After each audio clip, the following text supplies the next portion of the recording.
আমাদের সকলকে হাসির ফোয়ারায় ভাসিয়ে নিয়ে যেতে মঞ্চে ডেকে নিচ্ছি সৌমিত রুই দাসকে। আমার একটি জোশ আছে, হাসির জোশ, আপনারা শুনলে খুব খুশি হবে। আমি পারবো যতটা আপনাদের খুশি দেওয়ার চেষ্টা করব। আমার জোক শুরু করছি। আটটি মাটির টিম তারা মাঠে পারে টিম, আটটি মাটির টিম তারা মাঠে পারে টিম, টেনে টেনে টিম পেছি, আর এই আমার টিম। একদিন আমি দোকানে বসে আছি, আমার কাছে তাপসদা ছুটে ছুটে এলো। আমি বললাম কি হয়েছে তাপসদা, তুমি দুপুর বেলায় ছুটে ছুটে এলে কেন? বলছে ভাই আমাকে দুটো পচা ডিম দে তো। আমি বললাম পচা ডিম দিয়ে কি হবে? বলছে দে না। আমি অনেক খুঁজে খুঁজে দুটো পচা ডিম দিলাম। কেন তা বললাম কি দুটো পচা ডিম তুমি খেয়ে দিলে? বলছে বলিস না ভাই, আজকে বিকেলে একটা স্টেজ শো আছে, তাই জন্য পাবলিক রিয়াকশনে আগেই প্র্যাকটিস করছি। একটি দোকানে দুটি ডিম ফুটছে, কি করে বুঝবেন কোনটি ছেলে ডিম কোনটা মেয়ে ডিম? কি করে?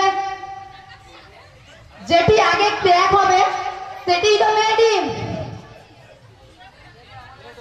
একদিন আমি বেলতলা সুপার মার্কেট থেকে একটি বড় ডিমটা এনে ফাটিয়েছি। কি ভাবলেন ওটা হচ্ছে মুরগির ডিম? না না, ওটা ঘোড়ার ডিম। ঘোড়ার ডিম আসলে তো হাওয়াতেই ওড়ে। ডিম যে প্যান্ট পরে তার নাম কি? ওই ডিমের প্যান্ট আর দাদুর প্যান্ট একই, আন্ডার প্যান্ট। একদিন একটি বৃদ্ধ লোকের বাড়িতে একটি যুবক ছেলে রাত্রির বেলায় হাঁপাতে এসছে।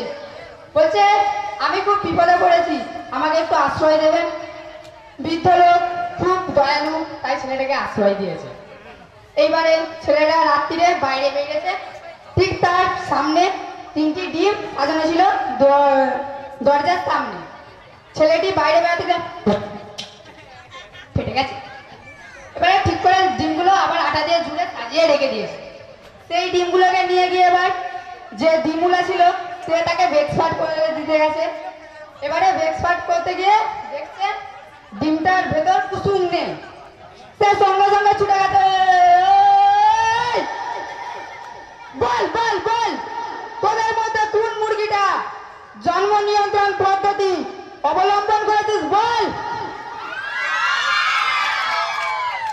আমার জোক এবার শেষ হবে, তার আগে আমি বলে যেতে চাই, এই খেয়ে শক্তি হয়েছে মহাভারতের ভীমের, এই খেয়ে শক্তি হয়েছে মহাভারতের ভীমের।